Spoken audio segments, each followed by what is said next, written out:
2001년 겨울, 대한민국 김해. 한 30대 남성이 시내에서 10km 떨어진 외진 개천에서 주검으로 발견됩니다. 하지만 경찰은 현장 도착 후 30분도 안 돼 말도 안 되는 결론을 내립니다. 자살. 사건은 그렇게 종결되는 듯했습니다. 그런데 며칠 후 유가족이 직접 현장을 찾아가 사진 한 장을 찍었습니다.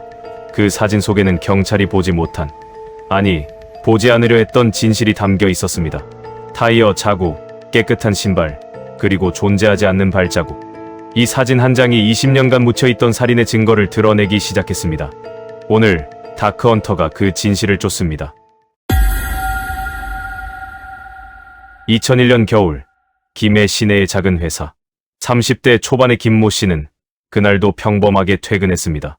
동료들은 그를 조용하고 성실한 사람으로 기억합니다. 저녁 7시, 집에 돌아온 그는 어머니와 함께 저녁을 먹습니다. 식사 중에 다음날 친구와 만나기로 한 약속 이야기도 나왔습니다. 오후 8시에는 지인과 통화를 합니다. 일상적인 대화였고 특별한 징후는 없었습니다.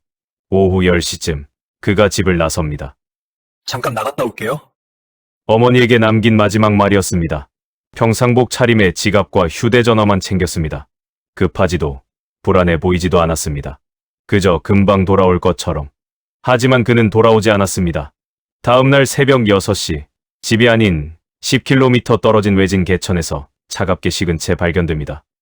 왜 그는 한밤중에 그곳에 있어야 했을까요? 잠깐 나갔다 온다는 이 한마디가 그의 마지막이 될 줄은 아무도 몰랐습니다. 평범했던 저녁 10시부터 시신이 발견된 새벽 6시까지 8시간의 공백. 지금부터 그 시간을 추적합니다. 다음날 새벽, 김해시 상동면 감놀이. 낙동강 지류가 흐르는 외진 농촌 마을입니다. 논과 밭 사이, 택시도 다니지 않는 비포장 농로 옆 개천. 농사일을 나온 주민이 개천 가장자리에서 시신을 발견합니다. 30대 남성, 평범한 옷차림. 상반신이 물에 닿은 채 얼굴을 아래로 향한 엎드린 자세였습니다. 신고를 받고 출동한 경찰은 현장을 확인합니다. 그리고 30분 후 자살로 종결했습니다. 외상이 없다는 것, 그것이 유일한 근거였습니다. 가족들은 믿을 수 없었습니다. 전날까지 아무렇지 않았던 아들이 다음날 만날 약속까지 잡혀있던 사람이 왜 한밤중에 10km나 떨어진 이 외진 곳까지 와야 했는지. 가족들이 경찰에게 따졌지만 돌아온 것은 과거 힘든 시기가 있었던 것으로 보인다는 억지 논리뿐이었습니다. 몇 년 전 그는 사업 실패 후 극심한 우울증으로 힘든 시기를 겪었습니다. 자살을 시도한 적도 있었습니다. 하지만 치료를 받고 완전히 회복했습니다. 안정적인 직장 생활을 하며 평범한 일상을 되찾은 지 오래였습니다. 다음날 친구와의 약속, 특별한 징후 없던 그날 저녁, 경찰은 이 모든 것을 외면한 채 오래된 과거만으로 자살이라 단정했습니다. 분노와 좌절 속에서도 가족들은 포기하지 않았습니다. 직접 현장을 찾아가 카메라를 들었습니다. 경찰이 보지 않으려 했던 것들을 기록하기 시작했습니다. 경찰의 30분 종결. 하지만 여기서 놀라운 점이 있습니다. 사진 속에는 경찰이 외면했던 진실이 고스란히 담겨 있었습니다. 현장이 말하는 진실은 자살이 아니었습니다. 먼저 프레임에 담긴 것은 땅이었습니다. 겨울, 땅은 단단하게 굳어 있었습니다. 사람이 걸으면 흔적이 남을 수밖에 없는 땅. 만약 피해자가 이곳까지 걸어왔다면 발자국이 있어야 합니다. 만약 물가에서 물에 들어갔다면 그 과정에 흔적이 남아야 합니다. 그런데 현장 어디에도 피해자의 발자국은 없습니다. 단 하나도.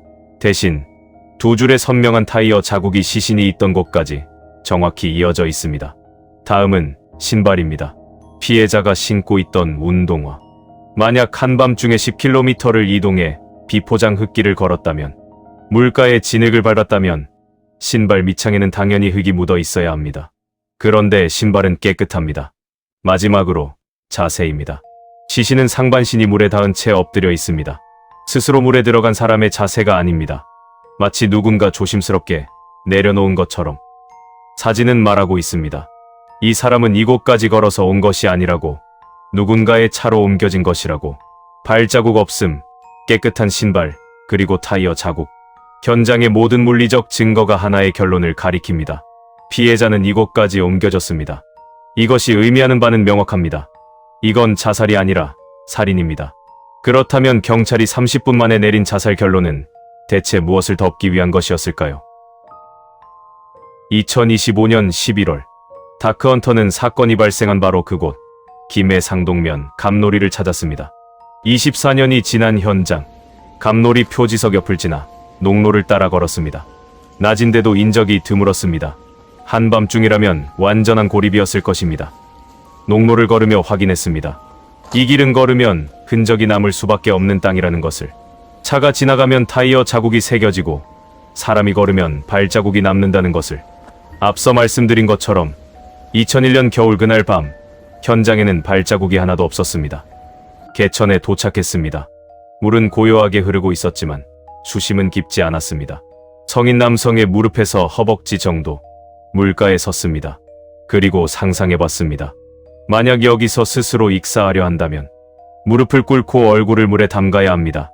만약 무릎을 꿇었다면 무릎과 옷에 진흙이 묻어야 합니다. 그런데 2001년 그날 시신의 무릎에는 진흙이 없었습니다. 이것이 의미하는 바는 하나입니다. 피해자는 스스로 무릎을 꿇고 물에 얼굴을 담근 게 아닙니다. 누군가 의식을 잃은 피해자의 얼굴을 억지로 물에 눌렀습니다. 현장은 말하고 있습니다. 이곳은 스스로 생을 마감한 사람의 끝이 아니라 어딘가에서 살해된 후 버려진 사람의 끝이라고. 무릎에 진흙이 없다는 것. 이 하나의 물리적 증거가 모든 걸 뒤집었습니다. 그렇다면 이제 질문은 하나입니다. 그날 밤 8시간 동안 피해자에게 무슨 일이 벌어진 것일까요? 2001년 겨울, 그날 밤을 재구성합니다. 오후 10시, 잠깐 나갔다 올게요. 김 씨가 집을 나섭니다. 30분 후, 그의 휴대전화가 집에서 약 2km 떨어진 기지국에 마지막으로 포착됩니다. 그 이후 통신은 끊어집니다. 여기서부터 자정까지 최초의 공백이 시작됩니다. 이 시간대, 그는 누군가를 만났을 것입니다. 한밤중에 외출하게 만들 수 있는 사람, 경계하지 않고 차에 탈 수 있는 사람. 자정이 지나고 새벽 2시까지 누군가의 차량이 김해 시내에서 상동면 외진 농로로 향합니다. 그리고 새벽 2시부터 4시 사이 범행이 일어났을 것으로 추정됩니다. 시신의 체온과 경직 정도가 이를 말해줍니다. 새벽 6시 농사일을 나온 주민이 개천 옆에서 시신을 발견합니다. 집을 나선 지 8시간 만입니다. 이 시간 동안 김 씨는 누구를 만났을까요? 왜 집을 나섰을까요? 왜 10km나 떨어진 그곳까지 갔을까요? 이 의문을 풀 열쇠는 사건 일주일 전부터 김 씨를 지배했던 불안감에 있습니다. 사건 일주일 전부터 김 씨의 일상에 균열이 생기기 시작했습니다. 어머니는 증언합니다. 밤늦게 그가 몇 번이나 현관문을 확인했고 누가 따라오는 것 같다는 말을 했다고. 평소 잠을 잘 자던 사람이 자다가 깨서 창밖을 내다볼 정도였다고. 직장 동료도 기억합니다. 회사에서 전화를 받을 때 유독 목소리를 낮추고 주변을 의식했다고. 사건 3일 전, 김 씨는 어머니에게 불길한 말을 남깁니다. 혹시 만약에 제가 무슨 일을 당하면. 이 말이 의미하는 바는 명확합니다. 그는 알고 있었습니다. 자신의 죽음을. 그리고 사건 당일 밤, 그는 외출하기 전 한참 동안 망설였습니다. 마치 어쩔 수 없이 그 약속을 지켜야만 하는 것처럼 결국 그는 밖으로 나섰습니다. 이것은 자발적 외출이 아닙니다. 어쩔 수 없이 지켜야 하는 약속, 거부할 수 없는 압박. 경찰은 이런 가족과 동료들의 결정적인 진술을 알고 있었습니다. 그런데도 김 씨가 누구와 통화했는지, 누구를 만나러 갔는지 단 한 번도 추적하려 하지 않았습니다. 일주일 전부터 예감된 죽음, 그리고 8시간의 공백. 모든 정황은 계획된 범행을 가리키고 있습니다. 하지만 여기서 충격적인 사실이 있습니다. 법의학 보고서는 이 사건이 단순 익사가 아니라는 더 놀라운 진실을 말해주고 있습니다. 유가족의 끈질긴 요구 끝에 국립과학수사연구원에서 부검이 실시됩니다.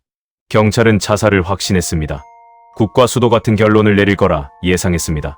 그런데 국과수가 내린 공식적인 결론은 사인 불명이었습니다. 정말 익사했을까요? 물에 빠져 허우적대다 죽었을까요? 법의학적 증거는 명확합니다. 먼저, 익사체의 전형적 징후인 코와 입 주변에 거품 원뿔이 없습니다. 이것은 익사 피해자에게서 거의 예외 없이 나타나는 현상입니다. 물에 빠진 사람이 허우적대며 호흡하려 할 때 생기는 거품이 얼굴 주변에 원뿔 모양으로 굳어지는 것. 김 씨에게는 이것이 없었습니다. 다음은 코 안의 물속 이물질이나 모래조차 검출되지 않았습니다. 물에 빠져 허우적댄다면 물과 함께 이물질을 들이마시게 되는데 김 씨의 코에는 아무것도 없었습니다. 마지막으로 폐 속에 가득 차야 정상인 물 또한 거의 발견되지 않았습니다. 결론은 하나입니다.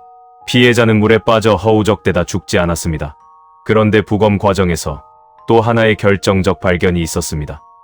목 부위에서 미세한 압박 흔적이 발견된 것입니다. 부검인은 이를 사후 변화로 기록했지만 법의학 전문가들의 해석은 달랐습니다. 질식 혹은 목 졸림의 가능성을 배제할 수 없습니다. 특히 익사 전에 의식을 잃게 하기 위한 압박의 흔적일 수 있습니다. 논리는 단순합니다. 피해자는 이미 다른 방법으로 공격을 당해 의식을 잃었습니다. 그 상태에서 물에 얼굴을 담가 익사시켰습니다. 현장의 증거는 유기된 시신을 가리킵니다. 법의학은 목 졸림의 가능성을 말합니다. 타살을 증명하는 증거는 넘쳐납니다. 그렇다면 왜 경찰은 수사를 거부하고 사건을 서둘러 종결하려 했을까요? 가족들은 현장 사진과 부검 결과를 들고 경찰을 찾았습니다.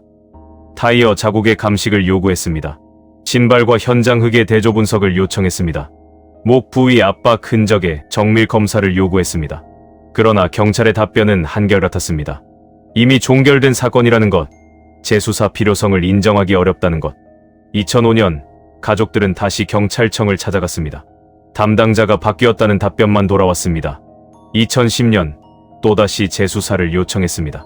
기록이 일부 소실되었다는 말뿐이었습니다.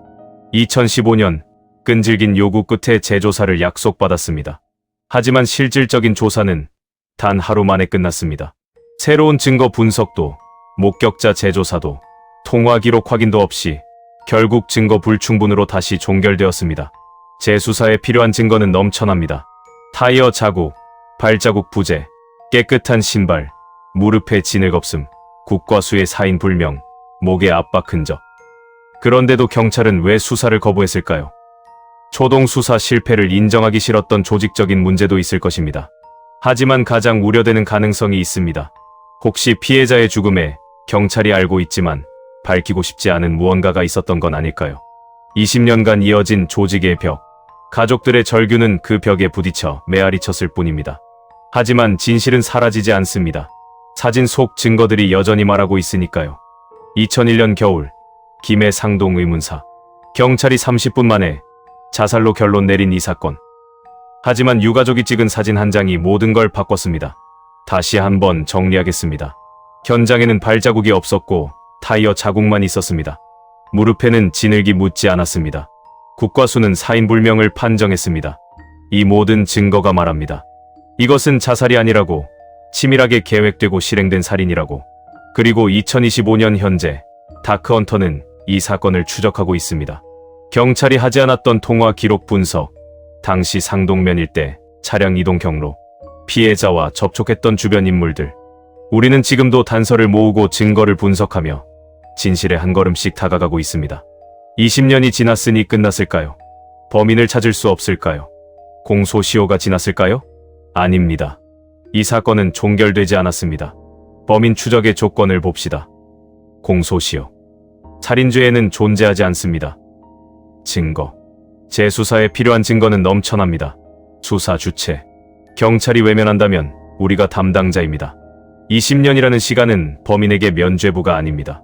오히려 방심의 시간이었을 뿐입니다. 범인은 지금 어디선가 평범한 일상을 살고 있을 것입니다. 20년 전 그날 밤, 한 청년을 차에 태워 외진 개천으로 데려갔던 그 사람. 목을 졸라 의식을 잃게 한 뒤 얼굴을 물에 눌러 살해했던 그 사람. 타이어 자국을 지우려 했지만 완벽하지 못했던 그 사람.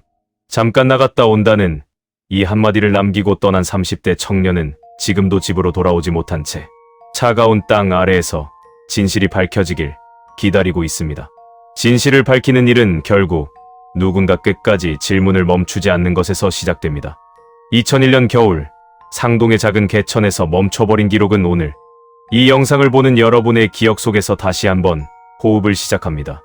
혹시 이 사건을 기억하는 분? 2001년 겨울 상동면 일대에서 수상한 차량이나 사람을 목격한 분? 피해자 김모 씨를 아시는 분? 단 한 줄의 작은 단서라도 떠오르는 분이 있다면 댓글로 남겨주세요. 여러분의 기억 한 조각이 20년 묻혀있던 진실을 밝히는 결정적 단서가 될 수 있습니다. 다크헌터는 이 사건을 포기하지 않습니다. 여러분과 함께 끝까지 추적합니다. 다크헌터였습니다.